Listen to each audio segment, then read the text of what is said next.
Here is Jacob. We're in the book of Genesis, and Jacob is one of the most important people in the whole book. He's been chosen and blessed by God, but at this particular bit of the story, he's on the run. He's on the run due to a tiny little misunderstanding, maybe two, between himself and his brother Esau, and possibly some of Esau's friends. The first little misunderstanding occurred when Esau was a bit hungry. And Jacob stands up and says, "Don't worry, Esau, I've got this one. You just sit back, relax, I will make you a nice bowl of soup. All you got to do is pay me £250,000. Okay, says Esau, much to everybody's surprise. And so Jacob goes off, makes a bowl of soup, and gets the deal for £250,000. Only later does Esau think to himself, that's quite a lot of money for a bowl of soup. I should mention the whole £250,000 was part of an inheritance deal, so it's not as though Jacob got the money immediately, but still it was a very expensive meal. And I think there's kind of two important lessons from that. First off, don't make big decisions when you're hungry. And secondly, make sure you think about the future, not just the here and now.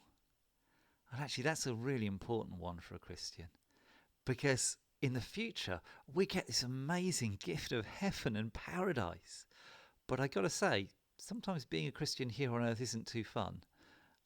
And if we remember that God has given us this incredible future, it might just make it a bit easier during the tough times. Still, I digress. Let's get back to Jacob and Esau. That was the first little misunderstanding. The second little misunderstanding occurred when Jacob's dad, whose name was Isaac, wanted to bless his son Esau.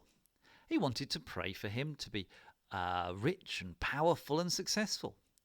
But then, when Esau is out hunting, Jacob sneaks in, pretends to be Esau, and his dad accidentally prays for Jacob to become rich and powerful and successful, and Esau gets nothing. This is no way for somebody who's chosen by God to behave. But I got to say, I'm quite glad that God blessed Jacob anyhow, because I tend to also do lots of things I'm not supposed to do. And it encourages me that if God could choose Jacob, well, he can choose me too. Anyhow, once again, I digress. Let's get back to the story. After this second little tiny misunderstanding, Jacob's brother Esau is a bit angry. And as a result, Jacob decides this is a good time to go on holiday. He sets off for a distant land. And when he gets there, he decides to look round and see if he can find his uncle. Now, his uncle's name is Laban. And his uncle's Laban, to be honest, is every bit as despicable as Jacob is. Jacob finds him and says, "Can I stay with you?" "Of course you can," says Laban. "This will be great." Now, Jacob may have ended up regretting a little bit staying with Laban, but there was one definite bonus, because he did have a rather attractive daughter by the name of Rachel. And I think it's fair to say that Jacob is, well, he's quite caught by Rachel. And Laban says, "This is fantastic. This is wonderful. It's so sweet. The two of you should get married and you have my blessing. All you've got to do is work for me for 7 years. Okay, says Jacob, much to everyone's surprise. And he does. He's so in love with Rachel that he just works and works and works for 7 years so he can marry her. And it seems just like 7 days to him.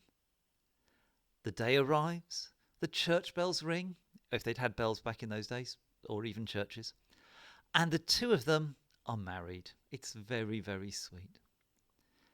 Although, strange thing, the next morning when Jacob wakes up, he does discover that accidentally he seems to have married Rachel's sister, Leah, who is not quite the same person that he was planning to marry. And he goes over to Laban and says, "What have you done? What have you done? I didn't ask to marry Leah, I asked to marry Rachel. Oh, silly me, goes Laban. Oh, genuine mistake. But don't worry, today, buy one, get one free. You can marry Rachel as well. All you got to do is work for me for another 7 years. Okay, goes Jacob. So he does. He's so in love with Rachel that he works for Laban for another 7 years. And in the end, he ends up married to both Leah and Rachel. Now, I should mention at this moment that if you do that in the UK, you will get arrested. In the UK, very strictly, one wife per person. But this was a very different country. And still in some countries you can do this, but very few. And it was also a long time ago. They really did do things a bit differently. And however strange it may seem to us, it clearly worked out okay, because through Leah and Rachel, Jacob ended up having 12 sons. And not just any 12 sons, because those 12 sons had children who had children who had children who had children, and they ended up becoming the 12 tribes of Israel, the 12 nations of God's chosen people. All thanks to God choosing somebody who, to be honest, wasn't great. But that's the awesome thing about God. He doesn't worry about what we've been like.